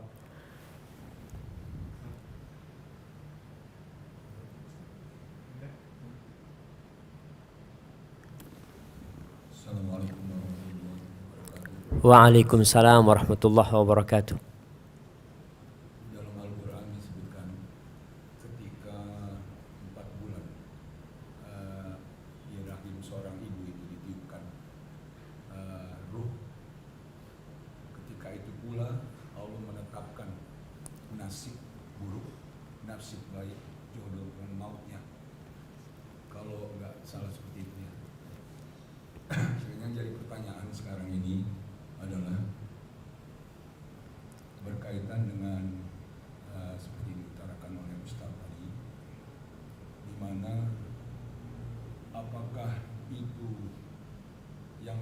menetapkan itu menjadi ketetapan kita pula, sehingga kita seumur hidup tidak bisa merubah itu, atau memang hidayah itu harus kita song-song, apa hidayah itu memang merupakan prerogatif daripada Allah. Itu aja. Masya Allah. Jelaskan. Nah, barakallahu fikum. Pertanyaan yang menarik jemaah, berkaitan dengan hadis Nabi Muhammad SAW ketika manusia itu berumur 120 hari, ditiupkan ruh di sana, kemudian ditulis tentang ajal dia, rizki dia, nasib baik dan buruk dia, itu semua sudah ditetapkan. Ini bicara tentang takdir. Dan takdir itu rahasia ilahi yang kita tidak tahu. Rasul SAW pernah ditanya ketika itu di kuburan Baqi. Ditanya, "Ya Rasulullah, aya'lamu Rabbuna ahlal jannati min ahlin nar?" Apakah Allah tahu siapa nih di antara kita yang masuk surga, siapa yang masuk neraka? Allah tahu enggak? Kata Nabi SAW, "Na'am, Allah tahu." Allah itu paham mengetahui gitu, enggak ada yang tersembunyi di sisi Allah SWT. Lalu sahabat ini bertanya, "Fafi mal amal?" Kalau gitu buat apa beramal? Kalau ternyata semuanya sudah ketahuan. Kita mau masuk surga, masuk neraka, Allah sudah tahu. Kata Rasul SAW, "I'malu." Tugas kalian itu beramal. Fakullun muyassarun lima khuliqalahu. Semua orang itu akan dimudahkan sesuai dengan penciptaan dia. Dia itu akan masuk surga atau masuk neraka. Jadi kalau bicara takdir, ada 4 fase penetapan takdir ini. Yang pertama adalah ilmu. Jadi Allah itu sudah tahu kita ini mau masuk surga atau masuk neraka. Allah tahu kita miskin atau kaya. Bukan hanya urusan kita ini, kadang-kala kalau bicara takdir itu kadang-kala urusan akhirat, urusan dunia nggak pernah bicara takdir. Kalau katakan antum kok bekerja terus, mungkin antum takdirnya miskin memang antum. Yang enggak lah, anak kepingin berusaha supaya kaya. Kan anak nggak tahu sama takdir anak gitu. Jadi untuk urusan dunia kita mau bekerja dan berusaha. Jadi yang pertama berkaitan dengan ilmu. Allah itu sudah tahu. Allah tahu apa yang telah terjadi dan apa yang belum terjadi dan bagaimana kalau itu terjadi. Allah tahu. Setelah Allah tahu, itu dicatat. Catatan, ya, proses yang kedua adalah pencatatan takdir yang berada di Lauhul Mahfud. Yang kata Rasul sallallahu alaihi wasallam, "Awwalu ma khalaqallahu al-qalam." Yang pertama Allah ciptakan itu pena. Full pen yang pertama. Lalu Allah mengatakan uktub. Allah mengatakan kepada pena itu untuk menulis. Pena itu bertanya, "Wa ma aktub?" Apa yang aku tulis? Allah mengatakan uktub ma huwa kainun ila yaumil qiyamah. Tulislah apa yang akan terjadi sampai hari kiamat. Artinya atas dasar ilmu itu ditulislah takdir. Allah tahu kita ini setelah ini mau kemana, Allah tahu. Allah tahu nanti kita itu makan berapa butir nasi yang akan masuk ke perut kita. Dan bagaimana nasi itu akan membuat kita sakit perut. Nanti kemudian kita akhirnya harus ke rumah sakit. Nanti ternyata penyakit itu Allah tahu semua kejadian itu. Dan itu yang ditulis sampai hari kiamat. Kemudian yang ketiga, masyiah. Allah menghendaki itu terjadi. Ini kan baru ilmu, baru pencatatan. Nanti ketika Allah berkehendak terjadi, lahirlah anak ini. Itu kehendak Allah Subhanahu wa taala. Yang keempat, penciptaan. Diciptakannya kejadian tersebut oleh Allah Subhanahu wa taala. Yang ditulis oleh malaikat itu merujuk kepada yang di Lauhul Mahfud. Dia ambil, dia tulis di sana. Jadi takdir ini ada yang ditulis 50.000 tahun sebelum penciptaan langit dan bumi, yang di Lauhul Mahfud. Kemudian ada takdir setiap individu. Itu buku induk. Ada buku perorangan. Itu yang ditulis ketika umur 120 hari. Perorangan takdirnya itu ada buku sendiri-sendiri, yang malaikat yang mencatatnya. Yang ketiga, ada takdir tahunan. Kapan takdir tahunan? Malam Lailatul Qadar. Artinya Lailatul Qadar itu 2. Malam yang mulia, yang kedua malam takdir. Jadi Allah mengatakan inna anzalnahu fi lailatin mubarakatin inna kunna mundzirin fiha yufraqu kullu amrin hakim. Pada malam itu ditetapkan semua urusan 1 tahun. Kemudian Ustaz bicara takdir itu apakah bisa dirubah? Yang pertama kita nggak tahu takdir kita itu yang mana. Tugas kita beramal. Dan di antara amalan yang bisa merubah takdir itu doa. Kata Rasul sallallahu alaihi wasallam, la yaruddul qadha illa du'a. Enggak ada yang bisa menolak takdir itu kecuali doa. Wa ma yazidu fil umri illa al bir, dan enggak ada yang bisa menambah umur itu kecuali amal kebajikan. Makanya kita dianjurkan silaturahim supaya umurnya tambah panjang, umpamanya berbuat baik kepada orang supaya umurnya tambah panjang. Dan itu pun termasuk takdir Allah. Artinya Allah itu tahu nanti kita pada umur sekian kita akan berdoa meminta supaya dipanjangkan umurnya umpamanya. Allah itu sudah tahu juga itu loh. Dan itu pun sudah tercatat di Lauhul Mahfuz. Maka tugas kita urusan takdir ini adalah ya beramal. Tapi kita percaya semuanya itu sudah Allah tentukan. Sehingga orang kalau kena musibah, ya orang yang percaya sama takdir itu dia tidak akan menderita hidupnya. Ketika anaknya meninggal dunia umpamanya, dia mengatakan inna lillahi wa inna ilaihi raji'un. Kami milik Allah dan kepada Allah kami akan kembali. Allah ma'jurni fi musibati, Allah berikan pahala di musibahku dan berikan ganti yang lebih baik. Karena dia tahu hal ini sudah ditetapkan 50.000 tahun sebelum diciptakannya langit dan bumi. Makanya kita nggak boleh ngomong lau.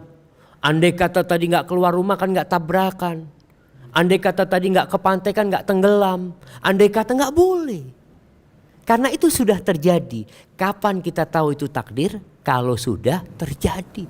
Kalau belum ya kita berusaha. Tugas kita kata Nabi SAW, i'malu, tugas kalian itu beramal. Di bulan Ramadan ini tiap malam itu ada hamba-hamba yang divonis bebas dari api neraka. Vonis bebas dari api neraka. Maka semoga kita termasuk yang divonis bebas dari api neraka oleh Allah Azza wa Jalla. Hadza wallahu a'lam bissawab.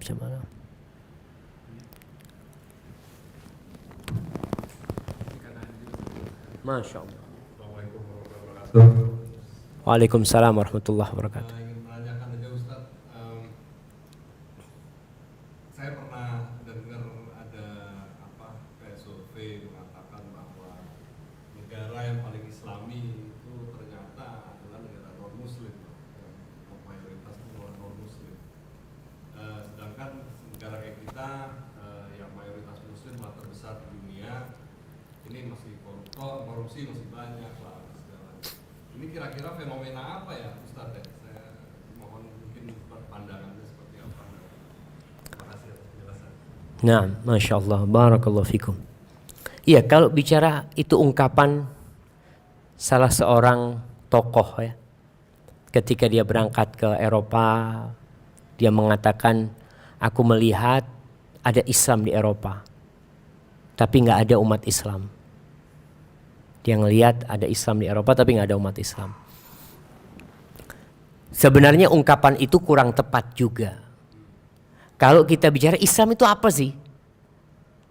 Kalau kita bicara Islam itu rukun Islam, ya jelas nggak ada di negeri kafir sudah. Itu rukun Islam. Jadi kalau mau bicara Islam yang pertama rukunnya dulu kita bicara. Rukunnya 5. Kalau itu ada, insya Allah berarti Islam itu ada. Hanya saja banyak orang itu memandang Islam itu muamalat. Artinya cara bergaul ya, berbuat baik sama orang. Nah, itu salah satu dari ajaran Islam. Bahkan Rasul sallallahu alaihi wasallam mengatakan innama bu'itsu liutammima shalihal akhlaq. Aku diutus untuk menyempurnakan akhlak-akhlak yang mulia. Itu salah satu tujuan Nabi Muhammad SAW diutus. Dan sejatinya yang membuat akhlak mulia itu akidah yang benar. Dakwah Nabi Muhammad SAW selama 10 tahun di Mekah itu gak ada perintah sholat. Yang ada itu adalah menanamkan akidah. Menanamkan iman kepada Allah dan hari akhir, terus itu yang ditanamkan. Kenapa? Kalau ini tertanam di hati mereka, akhlak mereka otomatis baik. Kalau kita katakan di negeri-negeri umpamanya barat kita melihat orang-orang yang disiplin ya. Kadang-kadang disiplin mereka itu karena terpaksa. Karena aturan. Sehingga malam minggu umpamanya dia minum, dia berzina, dia apa itu gak ada masalah. Artinya pokoknya hari kerja dia harus disiplin gitu. Jadi bukan Islam itu. Karena Islam mengamalkan itu dari hati, bukan karena takut dengan aturan. Makanya ketika Islam bicara Islam, dia akan berbuat baik seperti puasa nih. Kita di dalam kamar, kita gak akan makan. Karena kita Muslim. Tapi kalau mereka mungkin, ya tadi karena mereka melakukannya karena aturan. Ketika aturannya hilang, dan di negeri Islam masalahnya itu akidah umat Islam ini lemah sekarang. Banyak orang Islam yang tidak belajar Islam. Bahkan rata-rata Islamnya keturunan. Ya kayak gitu lah. Islam keturunan. Tadi Anda sampaikan, teman dari Italia masuk Islam 2 tahun, hafal Quran 20 juz. Karena dia masuk Islamnya benar ingin tahu Islam. Dia tahu bagaimana kehidupan dia masa jahiliyah dalam kekufuran. Teman-teman dari Albania yang dia cerita, ya Allah Ustaz, jangan ditanya lah kita bagaimana masa lalu kita. Artinya kalau urusan kerjaan iya dia disiplin. Tapi kalau urusan dosa apa jangan ditanya. Apa aja dia langgar. Ketika dia masuk Islam dia jadi cinta sama Islam ini. Dia jadi tahu indahnya Islam itu. Maka di sini tugas kita bagaimana mengajak umat Islam untuk belajar Islam. Supaya omongan tadi itu gak ada lagi gitu.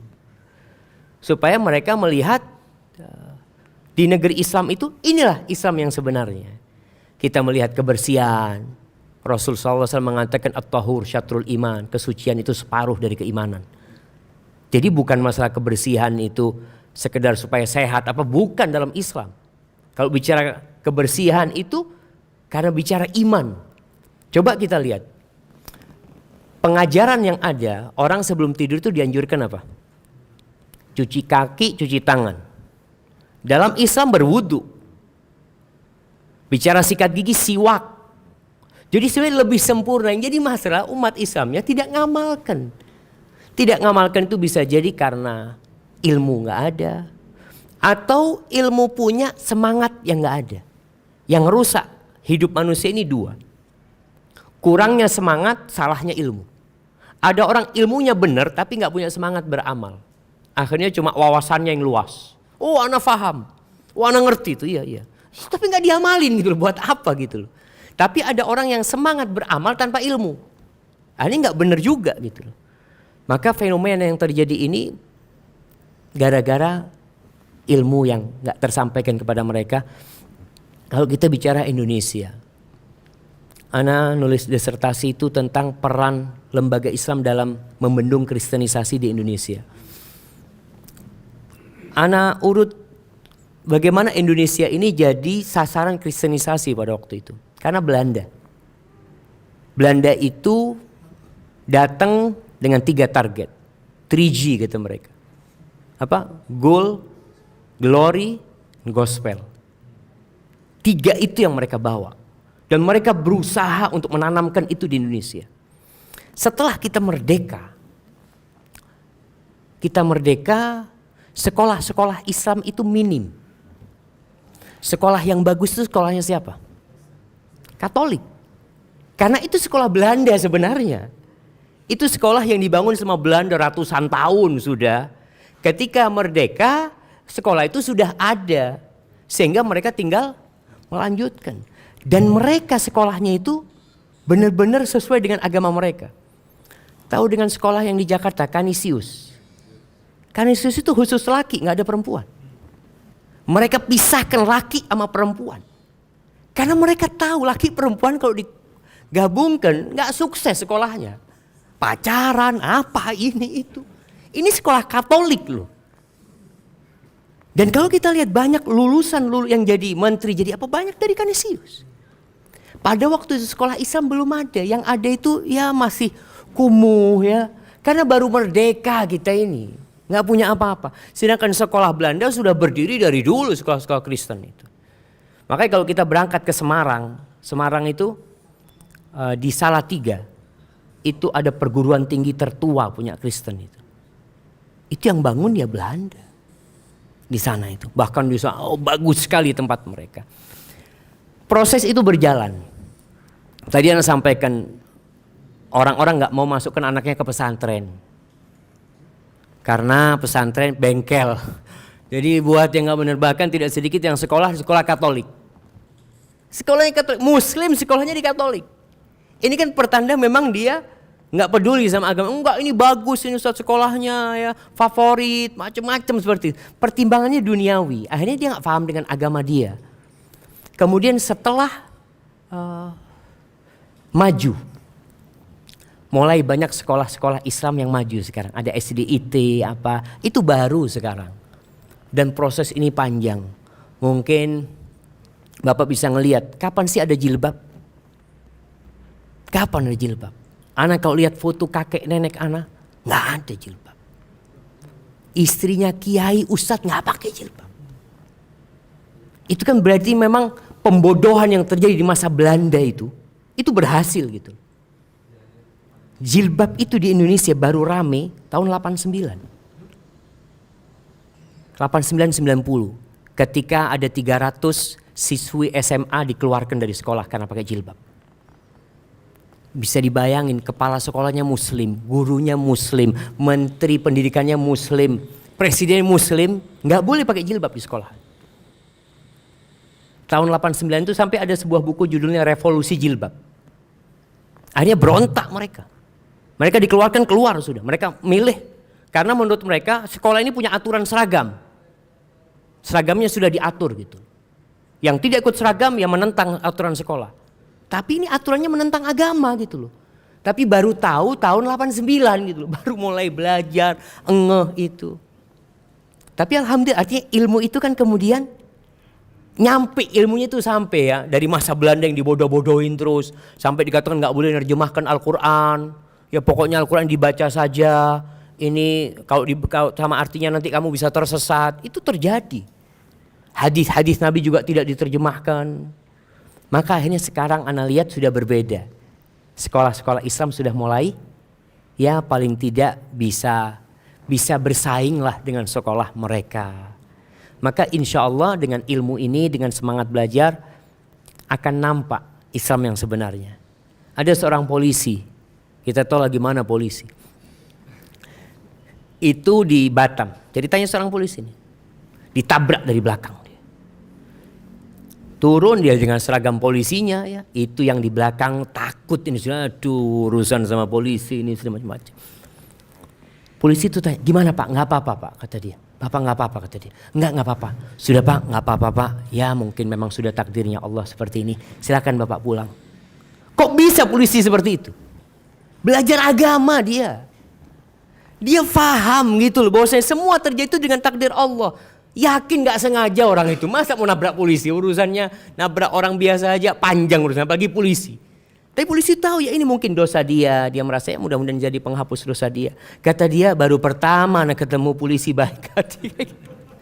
Karena dia belajar jamaah. Belajar agama. Itu mungkin jadi PR kita ya supaya ya nilai-nilai Islam ini ya bukan hanya rukun Islam itu tapi semua akhlaknya, muamalatnya itu bisa ditunjukkan. Dan yang terakhir ini jamaah. Kalau masih ada pertanyaan tafadhol. Jadi jangan sampai kita ini menjadi penyebab orang lain benci Islam. Ada orang gak suka sama Islam gara-gara perbuatan kita. Ini loh orang Islam kayak gini. Jangan sampai. Dosa kita besar. Karena kita mencitrakan buruk agama Allah ini. Hadza wallahu a'lam bishawab. Itu yang bisa Anda sampaikan. Gimana? Belum sampai. Masya Allah. Nah masih jauh. Maghribnya masih jam berapa? Nah silahkan kalau ada. Nah fadhal.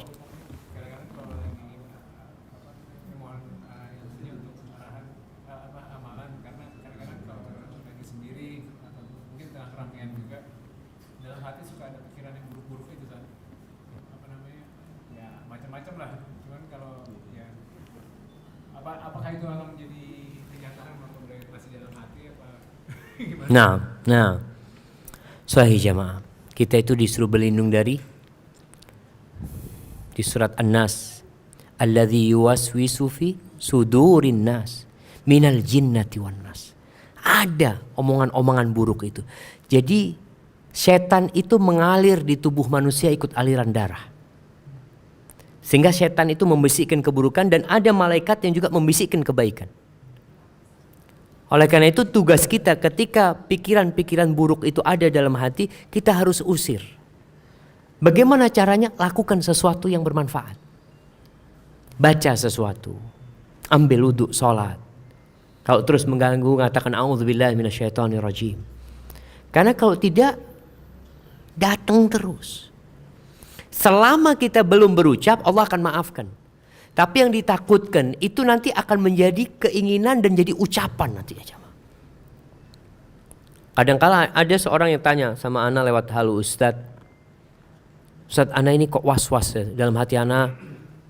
Kok ana mau ceraikan istri ana mau ceraikan istri ana kok berbuat ini istri ana cerai. Selalu seperti itu.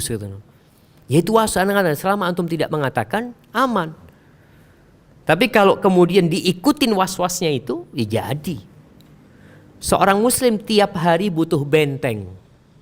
Makanya dianjurkan baca zikir pagi dan petang. Dan ternyata itu gak cukup. Maka kita dianjurkan zikir setelah sholat.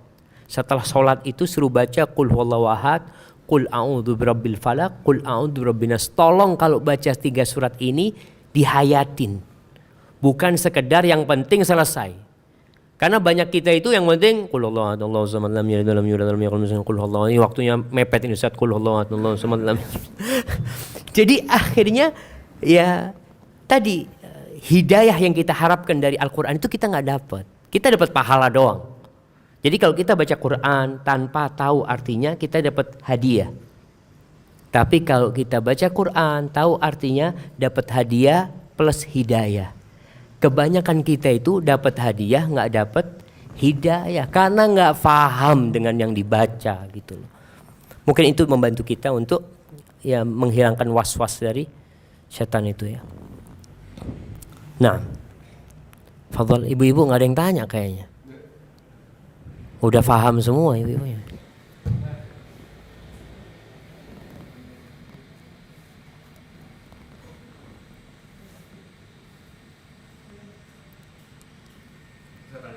Nah, apa namanya, satu hal saya tuh belum tahu banyak mengenai aliran Syiah. Kenapa sih kok Syiah itu masih diperbolehkan juga ya haji ya? Nah. Itu. Apakah itu dianggap sebagai agama Islam juga atau tidak? nah subhanallah. Iya. Jadi kalau bicara Syiah, Rasul sallallahu alaihi wasallam itu menyampaikan bahwasanya umat Islamnya akan berpecah belah menjadi 73 golongan. Semuanya di neraka kecuali satu. Jadi yang 72 ini diantaranya Syiah. Dia termasuk dari umat Islam. Namun ada Syiah yang sudah keluar dari Islam. Jadi Syiah ini juga bersekte-sekte. Banyak mereka. Memang sekte yang paling banyak sekarang itu sekte Itsna Asyariyah. Sebagian ulama itu sudah mengkafirkan mereka. Karena mereka sudah mengkafirkan Abu Bakar, mengkafirkan Umar bin Khattab ya. Tapi kalau secara umum mereka masuk dalam umat Islam gitu loh. Sehingga kita nggak tahu mana yang sampai kafir ya, mana yang belum kafir. Sehingga ketika orang Iran berangkat ke Mekah untuk berhaji, berangkat dari Iran itu tidak semuanya Syiah. Sebagian itu sunnah tapi harus ikut travel Syiah. Karena kan travel yang berkuasa Syiah. Jadi akhirnya orang-orang Sunni itu banyak di Iran itu. Banyak sekali, bahkan orang-orang Kurdi itu rata-rata Sunni. Suku Kurdi. Cuma kan mau nggak mau dia harus lewat pemerintahan. Dia harus, maka Saudi ketika memperbolehkan itu melihat maslahatnya, tentunya di sana banyak orang-orang Sunni. Kalau dilarang semua orang Iran, orang Sunni termasuk yang nggak bisa haji akhirnya. Padahal haji termasuk rukun Islam buat mereka. Jadi kalau bicara orang Syiah, memang yang banyak ya Syiah yang sudah mengkafirkan Abu Bakar, mengkafirkan Umar, mengkafirkan Utsman, mengkafirkan Aisyah ya. Bahkan ada Syiah yang mengatakan Jibril salah ngasih wahyu. Sampai seperti itu. Na'udzubillah ya agama mereka itu ya. Barakallah. Jadi seperti itu. Nah, silahkan. Kayaknya mic-nya balik lagi nih. Baru pegang aja. Waalaikumsalam warahmatullahi wabarakatuh.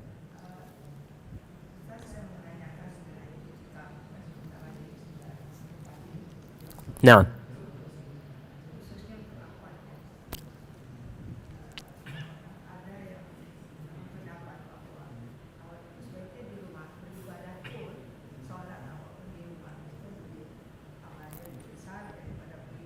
ke masjid.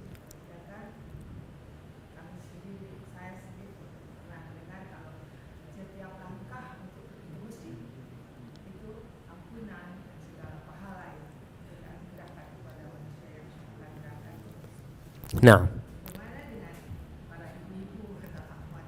subhanallah. Iya, barakallahu fikum. Masya Allah. Ya, berkaitan dengan akhwat ini, kadangkala perempuan itu merasa iri sama suaminya. Enak kamu ke masjid dapat 27 ya, langkahnya, dihapuskan dosa, diangkat derajatnya, sedangkan aku di rumah. Subhanallah. Ternyata sholatnya perempuan di rumah itu lebih afdol daripada dia ke masjid. Jadi kalau perempuan ini ke masjid, dia akan dapat pahala seperti suaminya. Tapi kalau di rumah lebih mulia dari yang dia didapat oleh suaminya. Buat wanita ini sebenarnya. Itu kata Nabi SAW, salatul mar'ati fi baita khair. Itu lebih baik salat perempuan di rumah daripada di masjid. Lebih baik. Jadi bukan sama. Namun Rasul SAW melarang para suami atau para orang tua melarang anaknya ke masjid. La tamna'u ima Allah masajidallah. Jangan dilarang hamba-hamba perempuan Allah itu dari masjid-masjid Allah. Nggak boleh suami, nggak boleh ke masjid, dosa dia. Karena dia hamba Allah dan rumah Allah itu juga milik dia. Dia boleh ke rumah Allah SWT. Hanya Nabi SAW memberikan arahan di rumah lebih baik. Adapun untuk iktikaf, mana yang lebih utama? Di rumah atau di masjid? Di masjid. Kenapa di masjid? Karena istri-istri Rasulullah SAW iktikafnya di masjid. Karena iktikaf ini maknanya adalah menahan diri di rumah Allah dari semua kegiatan dunia kita, menyambung hati dengan Allah Subhanahu wa taala. Kalau di rumah tetap kita itu berada di dalam harta kita.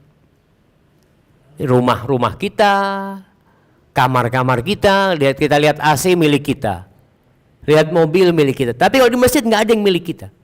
Kita di masjid ini milik Allah Subhanahu wa taala. Sehingga seorang itu merasakan kalau dia nggak punya apa-apa. Bagi wanita silahkan dianjurkan untuk itikaf di masjid juga. Asalkan dengan izin suami, asalkan tidak menelantarkan kewajiban dia.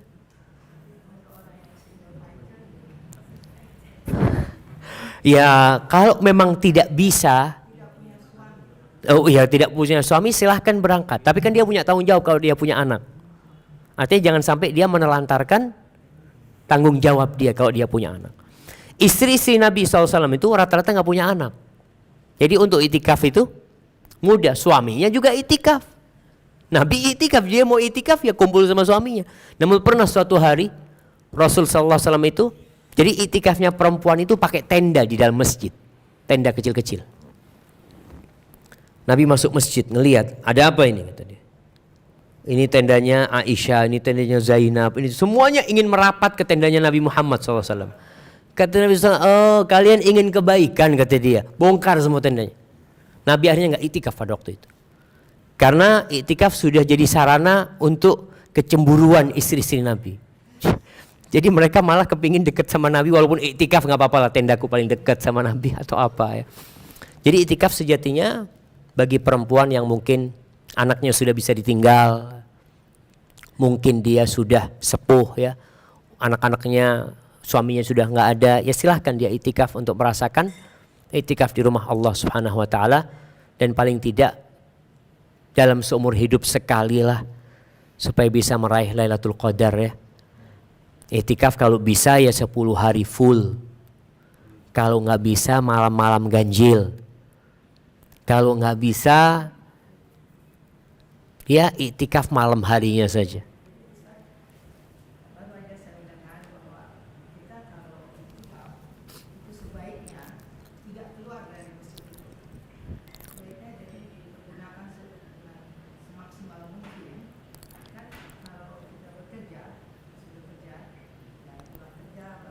ke masjid. Nah, nggak, iktikaf yang sempurna itu memang dari malam 21 sampai malam takbiran. Itu yang sempurna. Nggak bubar. Nabi Muhammad SAW full di sana. Itu kalau mampu. Makanya kalau nggak mampu, malam ganjilnya. Karena harapan Lailatul Qadar di malam ganjil itu lebih besar. Jadi malam 21 kita maghrib buka di masjid, udah nggak pulang. Kecuali habis subuh. Kita mungkin memang mau kerja, berangkat. Malam-malam ganjilnya. Makanya ibu-ibu ini tolong 10 hari terakhir ini tidak sibuk dengan kue lebaran. Artinya bilang sama suaminya udah beli aja lah. Nggak usah bikin kue. Oh enggak, ini lebaran spesial. Iya, ada Lailatul Qadar yang lebih spesial. Nanti untuk makanan kita bisa setelah Idul Fitri itu nanti nggak puasa sampai Ramadan lagi 11 bulan gitu. Artinya berusaha untuk memanfaatkan 10 hari terakhir ini untuk ibadah. Bagi yang di rumah silahkan, ibu-ibu yang nggak itikaf di masjid, dia punya musola, sudah hampar sejadahnya di situ, taruh Qur'annya, dia sholat. Kalau mungkin nggak hafal Quran, boleh sholat tahajud dengan pegang Quran, silahkan dipegang. Karena selama ini sholat tahajud mungkin ya 20 menit selesai. Coba sekarang dengan pegang Quran bisa lebih panjang lagi, mungkin 1 rakaat 1 juz ya. Nah, bisa dicoba lah jamaah.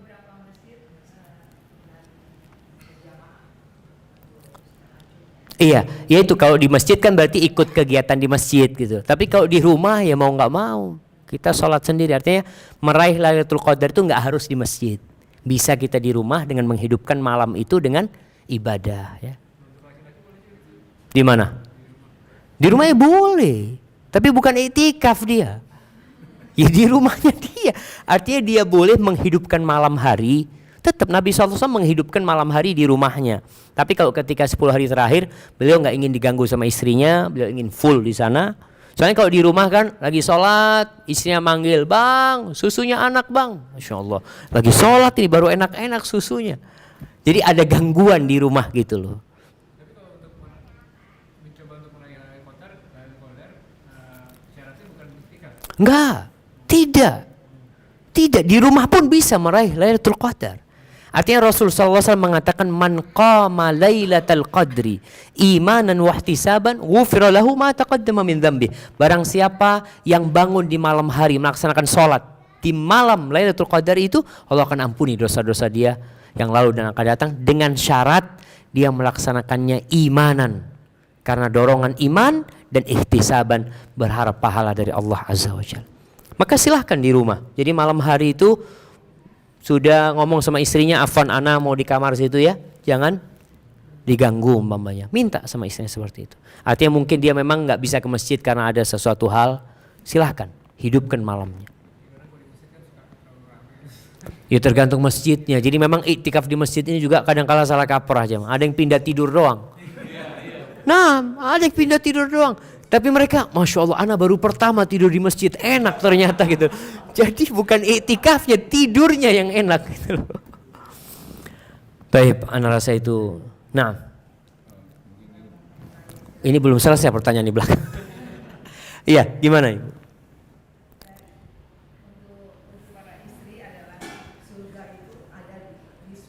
Nah, iya.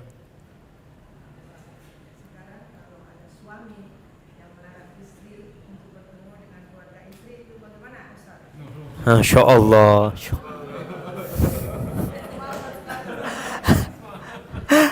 Nah, jemaah. Jadi seperti ini. Rasul sallallahu alaihi wasallam mengatakan la yadkhulul jannah qati. Tidak akan masuk surga orang yang memutuskan silaturahim. Itu tidak akan masuk surga. Kemudian di hadis yang lainnya Rasul sallallahu alaihi wasallam menjelaskan bahwasanya amalan hamba itu diangkat setiap hari Senin dan Kemis. Pada hari itu Allah ampuni semua dosa hamba kecuali 2 orang. Yang pertama orang musyrik, yang kedua orang yang menyimpan dendam dengan saudaranya. Itu Allah tidak akan ampuni. Jadi sampai kapanpun tidak akan diampuni dosa dia selama dia masih menyimpan dendam sama saudaranya. Terus kalau bicara dalam kehidupan rumah tangga, ada suami melarang istri berjumpa dengan keluarganya. Apa sebenarnya alasannya?